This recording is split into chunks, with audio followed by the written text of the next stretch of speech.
जय हिंद दोस्तों, नमस्कार। मैं हूं अभय और आप सभी का स्वागत करता हूं आपके अपने परिवार अभय एक्सेल कंप्यूटर में।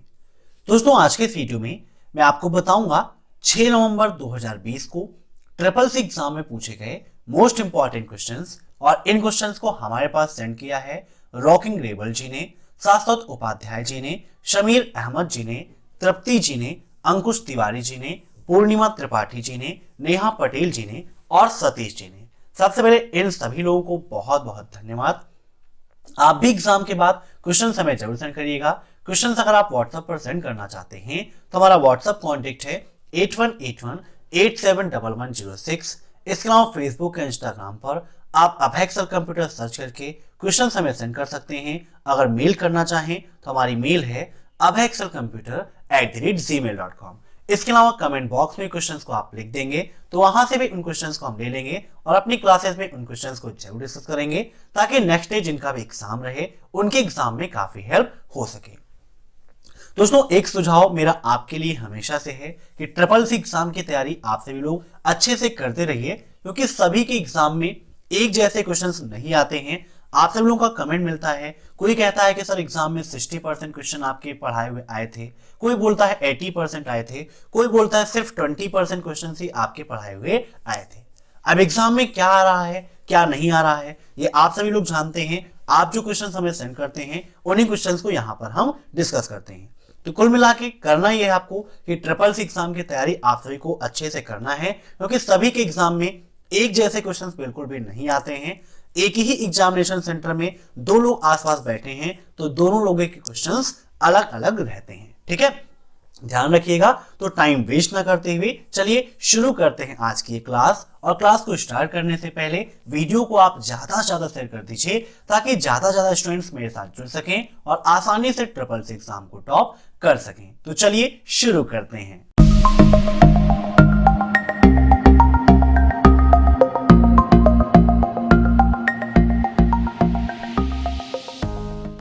पहला क्वेश्चन है, लैन में यूएसबी का प्रयोग किया जाता है, ट्रू या फॉल्स। इन सभी क्वेश्चंस को आप मॉक टेस्ट के रूप में लेते रहिए और कमेंट बॉक्स में आंसर देते रहिए। वीडियो के लास्ट में आप जरूर बताइएगा कि आपके कितने क्वेश्चन सही हुए हैं। तो लैन में यूएसबी का प्रयोग किया जाता है, यह कथन बिल्कुल सत्य है, तो इसका राइट आंसर हो जाएगा ऑप्शन फर्स्ट, ट्रू।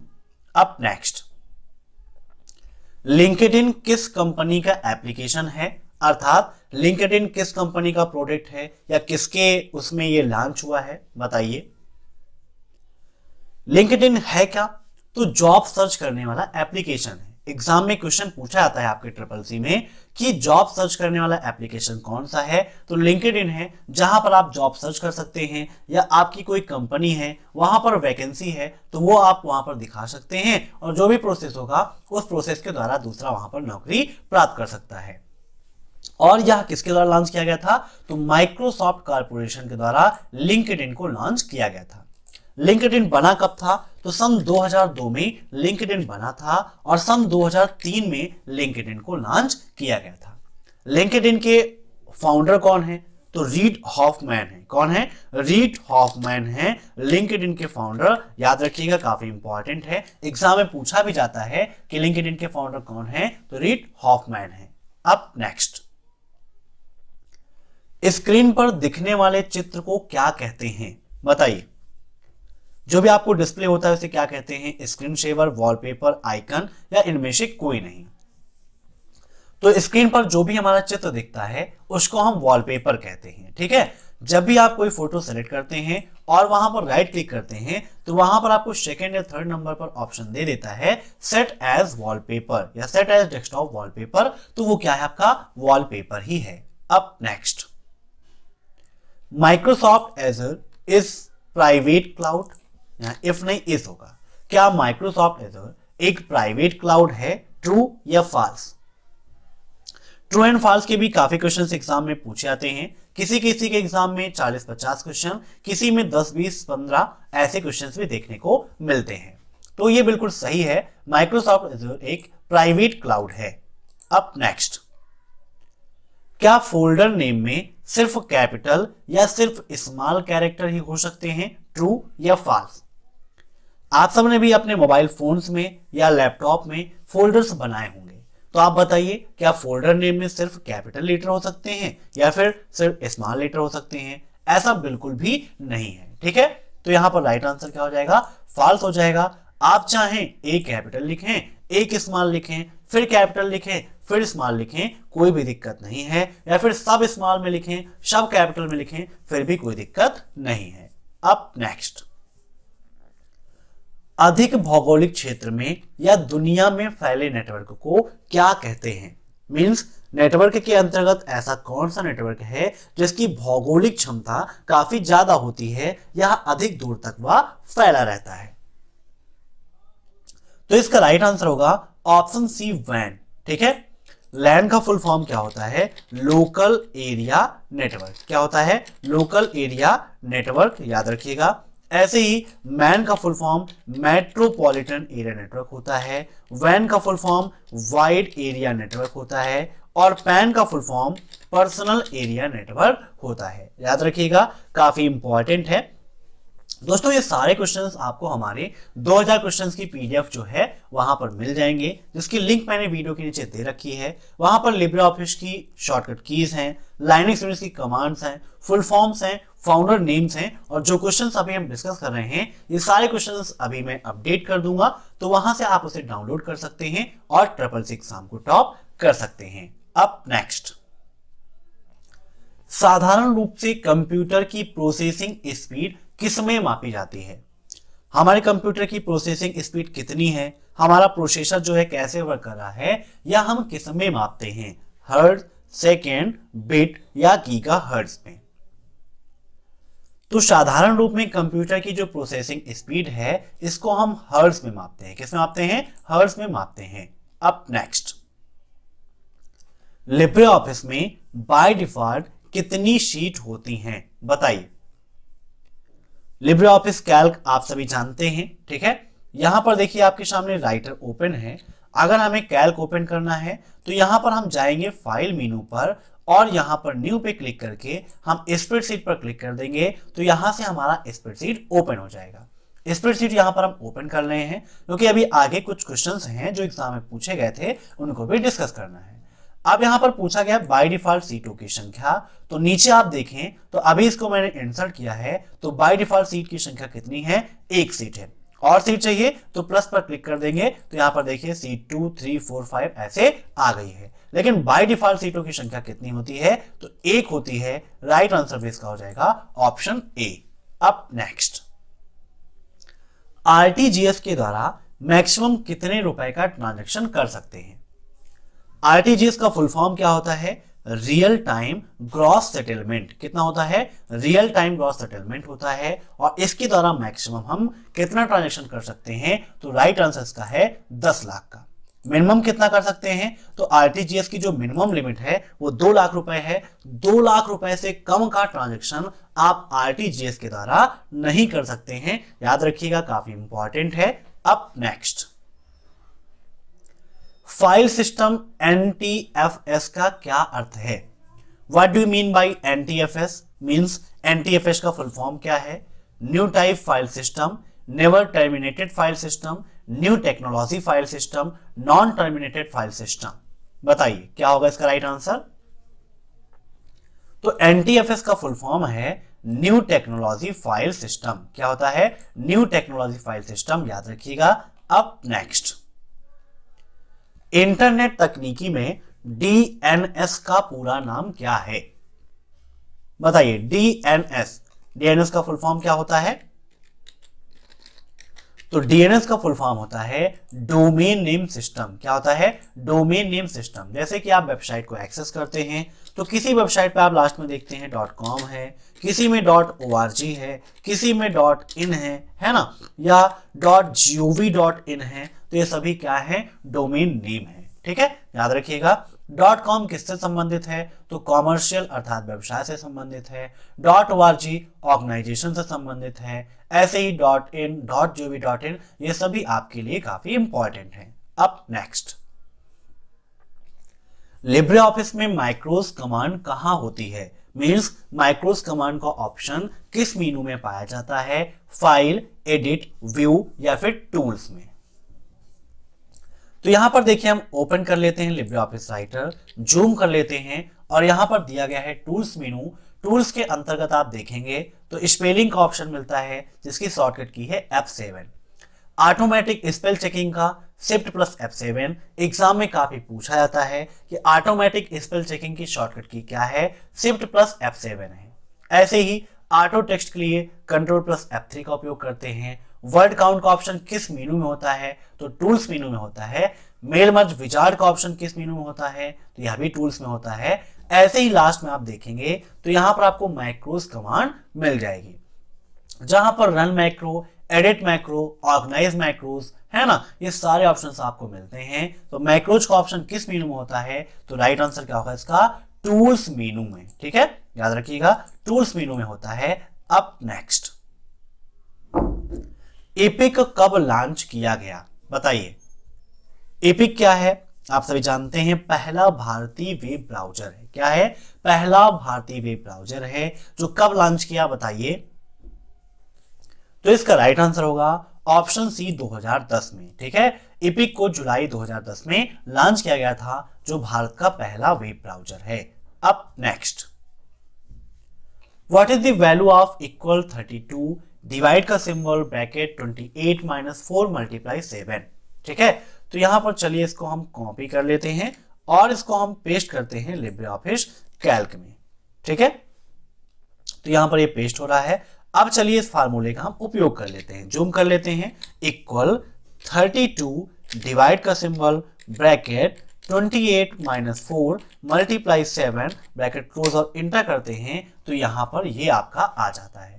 ये क्या प्रेजेंट करता है, फार्मूला एरर को। ठीक है, अब यहां पर अगर आप देखिए तो 28 में से -4 पहले करेंगे नहीं, क्यों, क्योंकि जो नियम है मैथ का कि पहले हम भाग करते हैं, फिर गुणा करते हैं, फिर जोड़, फिर घटाना। तो पहले ब्रैकेट के अंदर हम सॉल्व करेंगे तो ये यहां पर गुणा होगा, 4 में 7 का मल्टीप्लाई 28 हो जाएगा, तो 28 हो जाएगा। तो 28 में से 28 घटाएंगे तो 0 बचेगा, और किसी संख्या को अगर हम डिवाइड करेंगे तो हमारा जो आंसर आएगा वो कितना आएगा, ये आएगा। ठीक है, तो हमारा राइट आंसर यहां पर क्या हो जाएगा, हम एरर की जगह अगर ये लिखते तो हमारे लिए ज्यादा बेटर होगा। ठीक है, तो राइट आंसर क्या हो जाएगा आपका, यही हो जाएगा, हैज div/0! अब next, dimension of 2000 RS note, 2000 रुपए की नोट का डायमेंशन अर्थात आयाम क्या होता है। ऐसे क्वेश्चन एग्जाम में अक्सर पूछे जाते हैं। 2000 की नोट का डायमेंशन, 50 रुपए की नोट का डायमेंशन, 500 रुपए की नोट का डायमेंशन, 200 का, है ना। तो यहां पर पूछा गया है 2000 रुपए की नोट का डायमेंशन क्या है, तो इसका राइट आंसर होगा ऑप्शन फर्स्ट 66 × 166 mm²। ठीक है, याद रखिएगा ये 2000 रुपए की नोट का डायमेंशन है। अब नेक्स्ट, मेल मर्ज कितने स्टेप में होता है, बताइए। अभी मैंने आपको बताया कि मेल मर्ज विजार्ड का ऑप्शन किस मेनू होता है, टूल्स मेनू के अंतर्गत होता है। अब यहां पर पूछा गया है कि जो आप मेल मर्ज करते हैं वह कितने स्टेप में कंप्लीट होता है। फटाफट आंसर दीजिए कि मेल मर्ज कितने स्टेप में होता है। यहां पर देखिए हम ओपन कर लेते हैं लिब्रे ऑफिस राइटर, यहां पर जूम कर लेते हैं। टूल्स में जब जाएंगे, मेल मर्ज विजार्ड पर क्लिक करेंगे तो हमारे सामने मेल मर्ज विजार्ड ओपन हो गया है। यहां पर देखिए स्टेप में दिया गया है 5 स्टेप है इसका। पहला स्टेप है सिलेक्ट स्टार्टिंग डॉक्यूमेंट, दूसरा सिलेक्ट डॉक्यूमेंट टाइप, तीसरा इंसर्ट एड्रेस ब्लॉक, चौथा क्रिएट सॉल्यूशन और पांचवा एडजस्ट लेआउट। तो आप 5 स्टेप में मेल मर्ज विजार्ड को कंप्लीट कर सकते हो। तो यहां पर इसका राइट आंसर क्या हो जाएगा, ऑप्शन बी 5। ठीक है, याद रखिएगा। अब नेक्स्ट, लोअर केस में लिखे गए टेक्स्ट को अपर केस में करने के लिए किस कमांड का उपयोग करते हैं, बताइए। लोअर केस में लिखा गया है, अपर केस में करना है, तो किस कमांड का उपयोग करेंगे। पहला ऑप्शन है साइकिल केस। दोस्तों साइकिल केस क्या करता है, कैरेक्टर का जो केस है उसको चेंज करता है। जैसे यहां पर हम लिखते हैं आपके अपने परिवार अभय एक्सेल कंप्यूटर का नाम। ठीक है, अब इसको हम सेलेक्ट करते हैं। साइकिल केस की जो शॉर्टकट की है वो Shift+F3 है। Shift+F3 करते हैं तो देखिए प्रॉपर केस में हुआ। फिर ये देखिए यहाँ पर पहला अक्षर बड़ा है, बाकी सभी छोटे हैं, अब सभी बड़े हैं, सभी छोटे हैं। कैरेक्टर का केस चेंज कर रहा है। लेकिन डायरेक्टली अगर हम चाहें तो यहां से इसको हम प्रॉपर केस में चेंज कर दें, तो शिफ्ट प्लस F3 हमने प्रेस किया तो देखो प्रॉपर केस में हो गया। लेकिन ऐसा नहीं है कि जो हम चाहते हैं वही केस हो जाए। हम फिर से चाहते हैं लोअर हो जाए, शिफ्ट प्लस F3 हमने प्रेस किया तो क्या सभी लोअर हुए? नहीं हुए, पहला अभी बड़ा है। ठीक है, ऐसे चाहते हैं फिर से प्रॉपर हो जाए तो शिफ्ट F3 हमने किया, फिर से प्रॉपर हुआ? नहीं हुआ। मींस साइकिल केस के द्वारा हम कैरेक्टर के केस को चेंज कर सकते हैं, लेकिन अगर डायरेक्टली किसी में चेंज करना है तो वह इसके द्वारा नहीं होगा। अब यहां पर हम ओपन कर लेते हैं कैल्क को और यहां पर हम लोअर केस में लिख लेते हैं अब है एक्सेल कंप्यूटर, या अब एक्सेल लिख लेते हैं।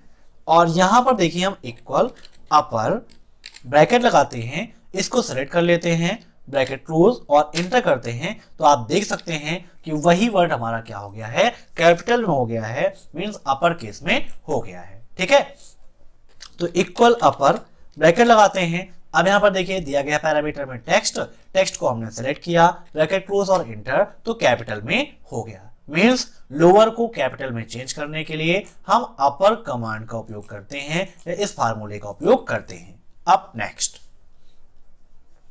इक्वल राउंड 324, 146, 2 का मान क्या होगा? बताइए क्या वैल्यू होगा इसका? जो भी इंस्टीट्यूट के स्टूडेंट्स हैं मेरे, काफी अच्छे से मैंने इसको समझाया है, फटाफट आंसर दीजिए आप सभी लोग। तो यहां पर देखिए फिर से हम ओपन कर लेते हैं कैल्क को। अब दोस्तों यहां पर देखिए इक्वल राउंड 324 पॉइंट, हम कोई भी संख्या ले लेते हैं, जैसे 256 है, एक बार देख लेते हैं यहां पर क्या दिया गया है, 146 है। ठीक है, तो 146, 2 ब्रैकेट क्लोज और एंटर। दोस्तों जब मैंने आपको पढ़ाया था, कैल्क की वीडियोस मैंने काफी सारे डाले हैं। देखो राउंड फार्मूला क्या करता है, इसकी दो कंडीशन है। पहली कंडीशन आपको ये देखनी है कि कॉमा के बाद में क्या लिखा हुआ है। कॉमा के बाद 0 है, 1 है, 2 है, या -1 है, -2 है। अगर कॉमा के बाद 0 है तो आपको देखना है दशमलव के बाद पहली संख्या, कॉमा के बाद 1 है तो दशमलव के बाद पहली संख्या की जगह दूसरी संख्या, अगर यहां पर 2 है तो आपको तीसरी संख्या, मींस 0 है तो पहली संख्या, 1 है तो दूसरी संख्या, 2 है तो तीसरी संख्या। तो यहां पे क्या है, 2 है, तो हम किसको देखेंगे, तीसरी संख्या को। तीसरी संख्या हमारी कौन सी है, 6 है।